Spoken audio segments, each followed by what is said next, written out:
Les Actus Express par Studio PM France.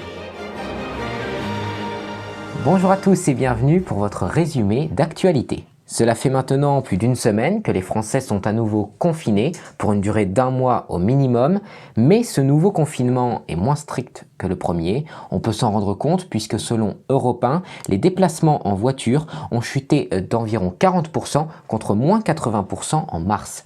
La fréquentation des transports en commun d'Île-de-France, elle, a chuté d'un peu plus de la moitié, alors que l'on observait une baisse de plus de 90% lors du premier confinement. Lors de son allocution, Emmanuel Macron avait annoncé vouloir protéger les plus âgés, mais également les plus jeunes. Pourtant, il n'a pas annoncé la fermeture des établissements scolaires, mais plutôt un protocole sanitaire renforcé. Le 2 novembre, Valérie Pécresse, présidente de la région Île-de-France, avait déclaré que 60% des cantines ne pourraient pas accepter l'ensemble des enfants en respectant le protocole.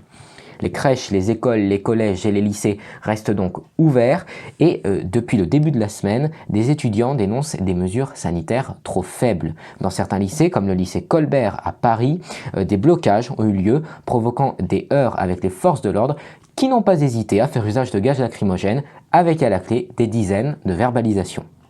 Vous pouvez retrouver les liens vers quelques vidéos et articles qui illustrent ces actualités juste en dessous dans la description. Les chiffres de l'épidémie en France ont dénombré environ 60 000 nouveaux cas de Covid, mais il s'agit d'un chiffre minimal et non consolidé selon Santé publique France, qui rencontre des difficultés dans la remontée des résultats des tests. En réponse aux mobilisations de syndicats, le ministre délégué au transport a annoncé la réouverture de 250 restaurants routiers par arrêtés préfectoraux. C'est une première victoire pour les conditions de travail et d'hygiène des conducteurs routiers. Les représentants de chauffeurs dénonçaient une offense à la dignité de leurs collègues. Notez que dans les Vosges, ce sont 4 restaurants qui rouvriront.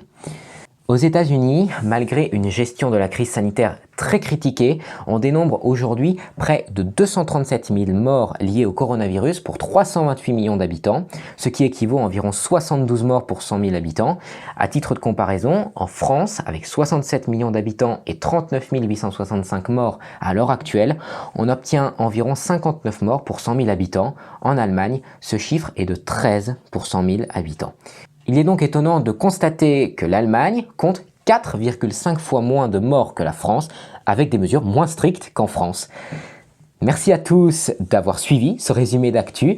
Prenez soin de vous et à très bientôt sur Studio PM France.